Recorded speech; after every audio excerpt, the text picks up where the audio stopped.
Helactos malayanus, the sun bear. Now imagine yourself weighing around 30 to 60 kilograms and grow as tall as 150 centimeter max, living your life eating your favorite fruits thanks to your ability to climb a tree, treating your palate with a sweet taste of honey thanks to your keen sense of smell and your long sharp claws to open tree trunks. After eating, you lay down on the grass that grows on the rich soil to sunbathe, enjoying your little me time after a hefty meal. You also have a very dark fur and soft paws on all of your legs to walk quietly in the jungle, giving you the camouflage that you need in order to survive the jungle madness. That is how your life would be if you were a sun bear. It sounds rather fun, isn't it? Spending their time, minding their own business, eating their invertebrate snacks, being cute and adorable as they are the smallest species of bear. Not forget to mention, they also have a very unique yellow chest mark resembling the sunrise, thus the name sun bear is given. A very majestic creature. However, you may find the sun bear listed vulnerable under the IUCN list. That means they are in a risk of becoming endangered due to unfavorable circumstances that threaten their habitat. Let us learn more about this interesting species as we discuss the threats they are facing today. Helactos malayanus can be found all over Southeast Asia, which includes Myanmar, Laos, Vietnam, Thailand, Peninsula Malaysia, Sumatra, and also the Borneo Island. There are two subspecies of sun bear, one being the Malayan sun bear, Helactos malayanus, and the other is the Bornean sun bear, Helactos malayanus eurispilus, and just like its name, it can only be found in the Borneo Island. The obvious differences between these two are the size. Bornean sun bears are half the size of Malayan sun bears, and scientists believe it is an evolutionary adaptation to food shortage. From the way they are distributed, we can conclude that they are forest-dependent species. They spend so much time in the tree canopy as well as the forest floor. Sun bears also been found in secondary forests that still retain some primary forest traits. Now that we know where they are being distributed, let's look at the diet of a sun bear. Now that you have a clear vision on where they live, you might have guessed their diets too. Fun fact, although they are the member of carnivora, which basically meat eaters, their eating habits are omnivorous. Just like us, they have a wide range of foods in the forest from the fruits, invertebrates, small animals, and their favorites honey. Sun bears eat many types of fruits that can only be found in the forest. This includes figs, acorn nut, wild durian, and more. Most of these fruits though are available during fruiting season, so in between fruiting seasons. Invertebrates play an important role in the sun bear diet. Since there are around thousands of invertebrates found in the rainforest, sun bears snack on termites, ants, centipedes, pill millipedes, and beetles. Here comes the cutest thing.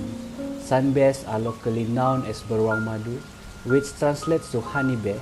Obviously, they love honey.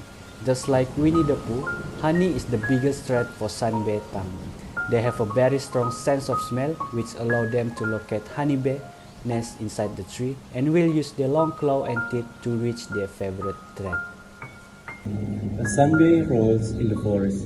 In a rich and diverse rainforest, every single species plays an important role to better balance the ecosystem. And every predators, every prey has their own roles, and that completes the beauties of challenging life in the wilderness. And sun bear are not excluded from this. In fact, their roles in the jungles are so significant that their decreasing numbers are so obvious, saddening loss in our biodiversity. And let's imagine the forests are some kind of a city, and packed with buildings and people wanting to live in it. And sun bear are known as the forest engineer. Why? Well, since they are an excellent climbers, they climb trees to harvest honey from the beehive.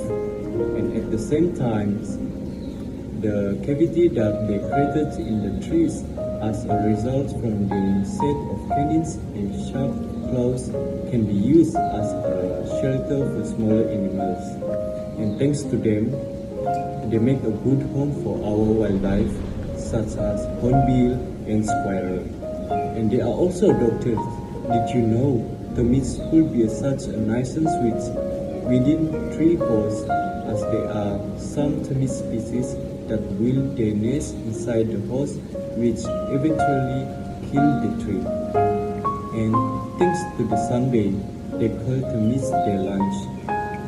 They will dig into termites' nets to consume them, and this eventually helps keeping the forest healthy by controlling termites populations. And talking about the balancing things as it should be. And sunbeam spends most of their time foraging for food. And when they dig for invertebrates in the soil, they actually help enhancing the nutrient cycle in the forest by mixing the nutrient-rich and nutrient-poor soil together. And does that remind you of something? Yes, that's what farmers do before planting, plowing their farms, and therefore this makes sunbears a very successful forest farmers, and they only depend on their long plows as a tool. In a peaceful environment filled with fresh air of forest, abundant food resource, and temperate weather as their life, what could go wrong? Actually, a lot of things could go to the left. And the unproblematic creature has been declining population-wise by at least 30% in the last 13 years.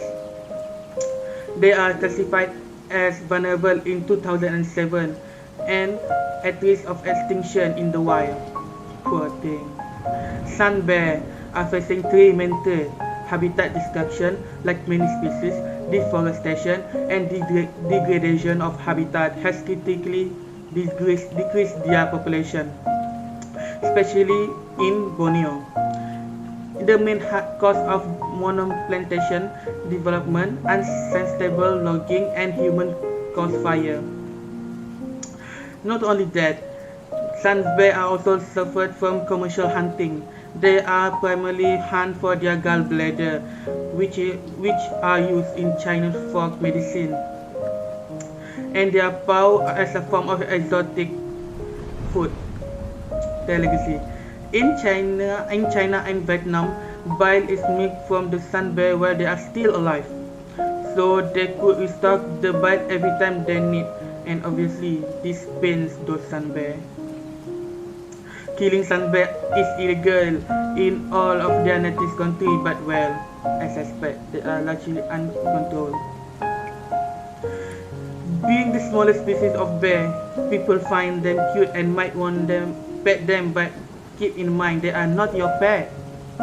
Most of the time, people only take good care of them as a cub, but when their natural instinct kick in, as they grow up, they will become uncontrolled. With all these problems that sunbears have faced, how can we save and conserve their species? Actually, you can do so many things, and one way to raise awareness is through education. Did you know there is only one sunbear conservation center in the world, the Bornean Sunbear Conservation Center? Their conservation actions include animal welfare, rehabilitation, education, and research. I am lucky to be able to volunteer there once just to learn more on the conservation of this sunbear. I provide proper care, making enrichments, prepare daily foods for the rescued sunbears, and these things, they taught me and showed me more about this amazing forgotten species.